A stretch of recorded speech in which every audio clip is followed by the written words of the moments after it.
All right, today we are diving into a really remarkable medication, propranolol. It's one of those drugs that pops up in the most surprising places. We're talking everything from saving lives after a heart attack, all the way to calming a musician's nerves before they walk on stage. So how on earth can one little pill do both of those things? Well, that's exactly the question we're going to unlock. So let's just ask it straight up. What in the world connects a heart attack to stage fright? I mean, really think about it. The sheer terror of a cardiac event and the sweaty palms you get before a big speech. They seem like they're from totally different universes. But it turns out the link is buried deep in our body's fundamental wiring. And that key, that connection, it all comes down to our ancient built-in survival system. It's a system that, let's be honest, can get a little haywire in the modern world. It can go into a really dangerous overdrive. Yeah, you've definitely heard of this one, the fight or flight response. It's that automatic thing our body does, all driven by the sympathetic nervous system.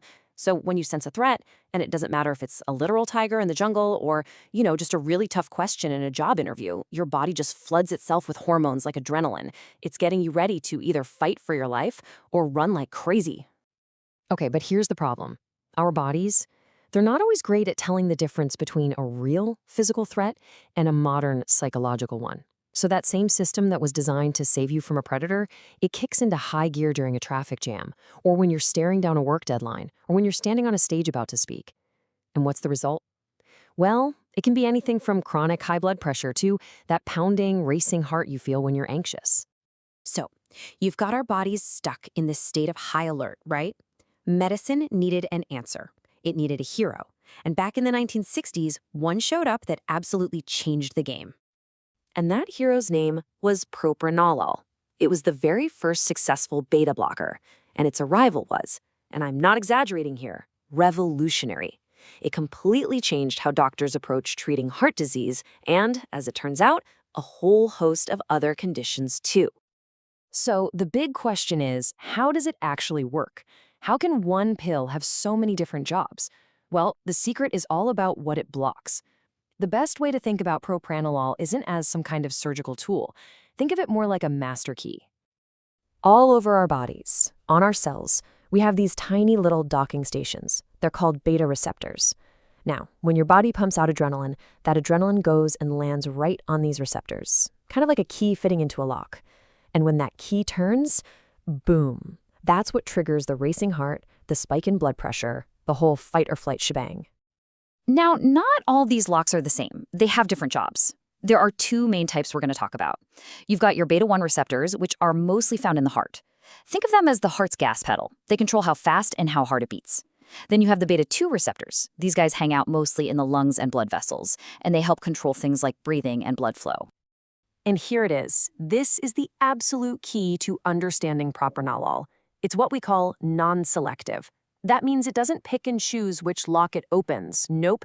It's a master key that jams itself into both the beta-1 and the beta-2 locks, blocking them.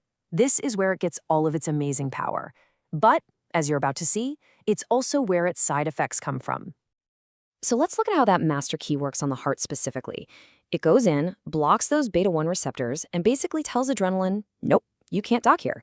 And the result is this really simple, powerful chain reaction. First, the heart rate slows down. Second, each heartbeat becomes a little less forceful.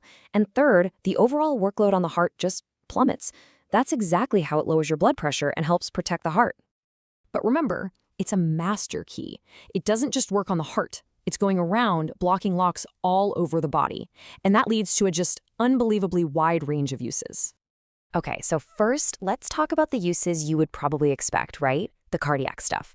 It's a total cornerstone for treating high blood pressure, chest pain from angina, and those tricky irregular heartbeats. And, this is so critical, it's used after a heart attack to literally improve survival and stop another one from happening. These are its life-saving day-in, day-out jobs. But this is where things get really wild.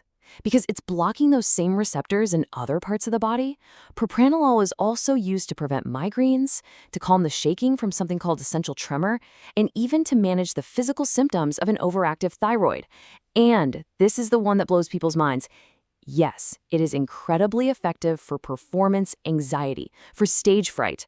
It just stops that tremor, stops that racing heart that can completely wreck a performance. It's amazing. Now, a key this powerful, this versatile, well, it has to be handled with some serious respect and care. That non-selective nature we talked about, it means there's some very important fine print, some rules and warnings you have to know. So this is the flip side of that master key idea. Look, a lot of people might feel some common stuff, like being tired or a bit dizzy, but the serious risks, those are tied directly to that non-selective power.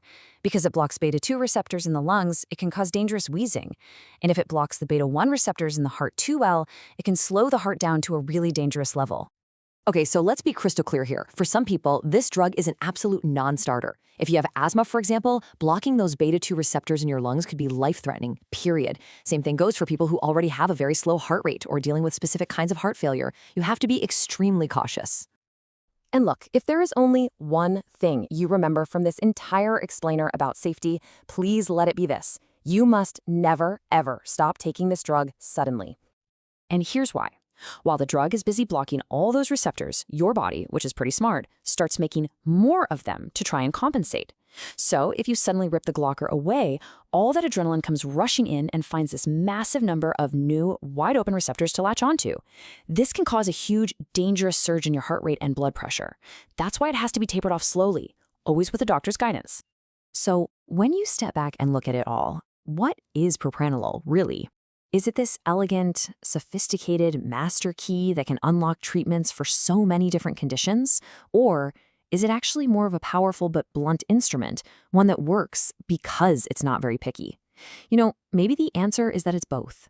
And that tension, that duality, really captures the incredible challenge and the genius of modern medicine.